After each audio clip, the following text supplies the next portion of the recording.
नमस्कार, स्वागत है आप सभी का आईएएस पॉइंट के यूट्यूब चैनल में। हमारा नाम सोनाली है। देखिए, यूपीएससी के परीक्षाओं में अक्सर वर्ड संबंधी प्रश्न पूछे जाते हैं, आप सभी चीज़ जानते हैं। हमारा जो सेक्शन रहता है वह रहता है आपका डेली 10 प्रश्न का, जिसमें कि हम इंपॉर्टेंट प्रश्न कवर करते हैं। आज का जो हमारा टॉपिक रहेगा वह भी इंपॉर्टेंट प्रश्न के ऊपर रहेगा, जिसमें आपके 10 प्रश्न रहेंगे। अगर किसी प्रश्न का उत्तर आपको पता है तो वो आप हमें कमेंट सेक्शन में ज़रूर बताइए। इसके साथ साथ अगर कोई भी प्रश्न में आपको डिफिकल्टी होती है तो वो आप हमसे कमेंट सेक्शन में ज़रूर पूछ सकते हैं। आइए शुरुआत करते हैं हमारे पहले प्रश्न की ओर। प्रश्न नंबर पहला है हमारा, भारत के विपक्ष के नेता के बारे में सही कथन चुने। ऑप्शन है आपके पास पहला, वह सबसे बड़ी पार्टी का नेता होता है जो घर की कुल लागत जो ताकत होती है उसके 10वें हिस्से में काम नहीं करता है। ऑप्शन नंबर दूसरा है आपके पास, यह संसद अधिनियम 1977 में विपक्ष के नेताओं के वेतन और भत्तों की जो परिभाषित एक क्या है, तो यह एक सांविधिक पद है। ठीक है, आपको बता दें जो कि विपक्ष के नेता है इसके बारे में ये जो दोनों कथन है यह क्या है, सत्य है। यानी कि वह सबसे बड़ी पार्टी का नेता तो होता है जो कि घर की कुल ताकत के 10वें हिस्से से काम नहीं करता है। ठीक है, 10वें हिस्से से काम नहीं करता है। इसके साथ साथ यह संसद अधिनियम 1977 में विपक्ष के नेताओं के वेतन और भत्तों में परिभाषित एक सांविधिक पद है। चलिए अगले प्रश्न की ओर चलते हैं। अगला प्रश्न है आपका कि ई युवा योजना किसने शुरू की है। ऑप्शन है आपके पास Indian medical association, NITI Aayog, जैव प्रौद्योगिकी उद्योग अनुसंधान सहायता परिषद या फिर युवा सेना। आपको बता दें कि ये जो युवा योजना है यह इसका सही जवाब आएगा आपका ऑप्शन नंबर सी, यानी कि जैव प्रौद्योगिकी उद्योग अनुसंधान सहायता परिषद द्वारा ये युवा योजना शुरू की गई थी। इसके साथ आपको बता दें कि इसे अंडरटेकिंग वैल्यू एडेड इनोवेटिव जो ट्रांसलेशन रिसर्च जो कि ई युवा योजना, ठीक है, इसका क्या कार्य है, तो यह युवाओं को सशक्त बनाना, यानी कि युवाओं को सशक्त करना, और जैव प्रौद्योगिकी उद्योग अनुसंधान सहायता परिषद जिसे कि क्या कहा जाता है, जिसे कहा जाता है BIRAC। ठीक है, तो यह लॉन्च किया गया था। तो यह आपका सही जवाब होगा ऑप्शन नंबर सी, यानी कि ई युवा योजना जो है वह जैव प्रौद्योगिकी उद्योग अनुसंधान सहायता परिषद द्वारा शुरू की गई थी। अगले प्रश्न की ओर चलते हैं।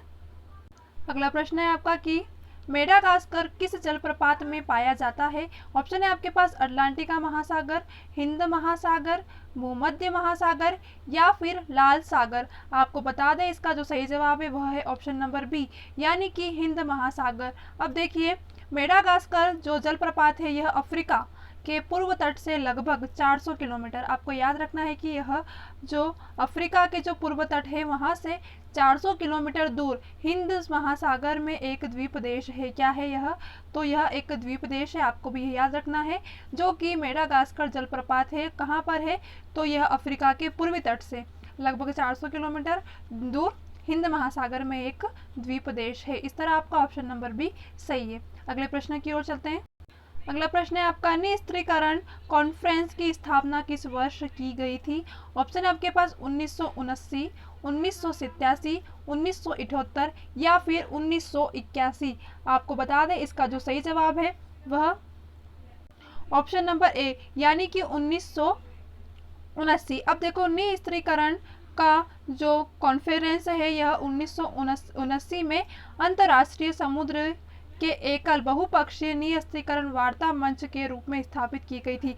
किसके मंच पे, तो आपको याद रखना है कि यह समुद्री जो समुदाय होते हैं उनके जो एकल बहुपक्षीय होते हैं।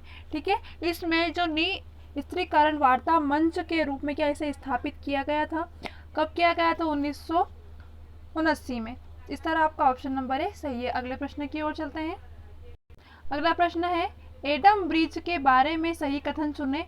ऑप्शन है आपके पास, यह 48 किलोमीटर लंबा पुल है। ऑप्शन नंबर दूसरा है आपका कि पुल भारत का मालदीव के बीच सैंडस्टोन से बना हुआ है।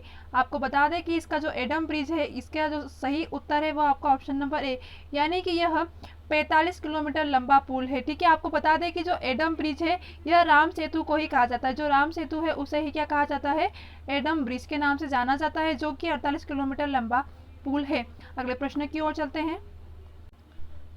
अगला प्रश्न है कि विश्व स्वास्थ्य दिवस यानी कि वर्ल्ड हेल्थ डे विश्व भर में कब मनाया जाता है। ठीक है, विश्व भर में कब मनाया जाता है। ऑप्शन है आपके पास 1 अप्रैल, 16 अप्रैल, 7 अप्रैल या फिर 7 मार्च।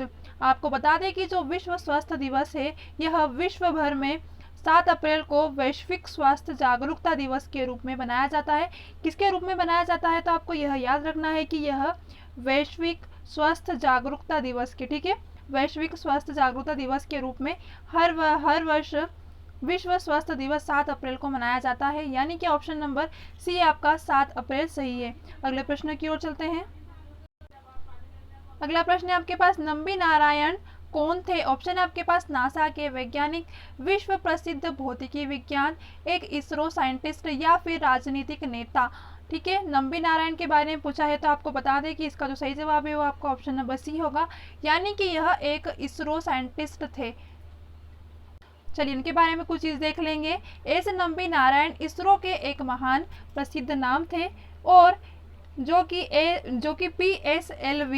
PSLV में उपयोग किए जाने वाले जो विकास इंजन है उनको बनाने में इनकी महत्वपूर्ण भूमिका थी। ठीक है, इसलिए आपका ऑप्शन नंबर सी सही होगा, यानी कि नंबी नारायण क्या थे, एक इसरो के साइंटिस्ट थे। चलिए अगले प्रश्न की ओर चलते हैं। अगला प्रश्न है आपका कि निम्नलिखित कथनों में से एस नंबी नारायण के बारे में कौन सा कथन सत्य है? ऑप्शन है आपके पास कि एस नंबी नारायण एक भारतीय वैज्ञानिक और एक एरोस्पेस इंजीनियर थे। ऑप्शन नंबर दूसरा है आपका कि उन्हें 1963 में भारत रत्न से सम्मानित किया गया था। ठीक है, आपको बता दें कि इसका जो सही जवाब है वह ऑप्शन नंबर ए है, यानी कि अभी मैंने आपको बताया कि जो एस नंबी नारायण थे यह क्या थे, एक भारतीय वैज्ञानिक और एक क्या थे, एरोस्पेस इंजीनियर थे। अब आपको बता दें कि इन्हें जो भारत रत्न सम्मानित नहीं किया गया था। चलिए देखिए, एस नंबी नारायण एक भारतीय वैज्ञानिक और एक एरोस्पेस इंजीनियर थे, जैसा कि आपको ऑप्शन में देखा है। उन्हें पद्म भूषण पुरस्कार से सम्मानित किया गया था। ठीक है, भारत रत्न से नहीं किया गया था, सिर्फ उन्हें पद्म भूषण जो पुरस्कार होता है उससे सम्मानित किया गया था। किसे किया गया, तो एस नंबी नारायण जी को। यह कौन थे, तो यह एक भारतीय वैज्ञानिक और एरोस्पेस इंजीनियर थे। चलिए अगले प्रश्न की ओर चलते हैं। अगला प्रश्न है आपके पास, नर्वो जहाज सुरंग के बारे में निम्नलिखित में से कौन सा कथन सही है? ऑप्शन है आपके पास यह दुनिया की पहली जहाज सुरंग है। ऑप्शन नंबर दूसरा है आपके पास यह 1.06 मील लंबी और 118 फीट चौड़ी सुरंग होगी। ठीक है, आपको बता दें इसका जो सही जवाब है वो आपका ऑप्शन नंबर पहला और दूसरा दोनों ही सही है। ठीक है, यानी कि यह दुनिया की पहली जहाज सुरंग भी होगी। इसके साथ साथ यह 1.06 मील लंबी है और 118 फीट क्या है, चौड़ी सुरंग है। देखिए, नॉर्वे दुनिया की पहली जहाज सुरंग है, जैसा कि आपको ऑप्शन में बताया है। इसका निर्माण करेगा यह 1.06 मील लंबी है और 118 फीट चौड़ी सुरंग है। ठीक है, 118 फीट चौड़ी है और इसे 2022 से बनाया जाएगा। कब बनाया जाएगा, अभी 2021 चल रहा है, इसे 2022 से क्या किया जाएगा, इसका निर्माण क्या किया जाएगा, शुरू कर दिया जाएगा। चलिए अगले प्रश्न की ओर चलते हैं। अगला प्रश्न है आपके पास, विश्व स्वास्थ्य दिवस क्या दर्शाता है? ऑप्शन है आपके पास यह विश्व स्वास्थ्य संगठन जो कि गांठ वर्ष का प्रतीक है। यह बुबोनिक प्लेग की जो है सलाहगिर को क्या करता है, प्रतीक होता है। आपको बता दें कि इसका जो सही जवाब है वह आपका ऑप्शन नंबर ए है, यानी कि जो विश्व स्वास्थ्य संगठन है यह क्या है, वर्षगांठ का प्रतीक है। ठीक है, वर्षगांठ का मैंने आपको अभी बताया था कि यह हर साल बनाया जाता है। विश्व स्वास्थ्य दिवस क्यों बनाया जाता है, वैश्विक स्वास्थ्य जागरूकता दिवस के रूप में। कब बनाया जाता है, मैंने आपको अभी बताया था कि यह 7 अप्रैल को बनाया जाता है। ठीक है, 7 अप्रैल को बनाया जाता है। चलिए अगले प्रश्न की ओर चलते हैं। अगला है आपके पास कि भारत की जो राष्ट्रीय भाषा है वह कौन सी है? ठीक है, ऑप्शन है आपके पास हिंदी, संस्कृत, मलयाली या फिर इसमें से कोई नहीं। आपको बता दें कि जो भारत की जो राष्ट्रीय भाषा है इसमें से कोई भी नहीं है। ठीक है, यानी कि ऑप्शन नंबर डी आपका सही होगा। आपको बता दें कि भारत में कोई राष्ट्रीय भाषा ही नहीं है। ठीक है, क्योंकि हमारे भारत में हर एक भाषा, हर एक प्रजाति, हर एक जनजाति के लोग पाए जाते हैं, इसलिए कोई भी भाषा फिक्स नहीं की गई है। अगर बोला जाता है तो हिंदी और इंग्लिश जो कि एक मातृभाषा कहा गया है, परंतु राष्ट्रभाषा का दर्जा नहीं दिया गया है। ठीक है, तो देखिए भारत की कोई राष्ट्रीय भाषा नहीं है।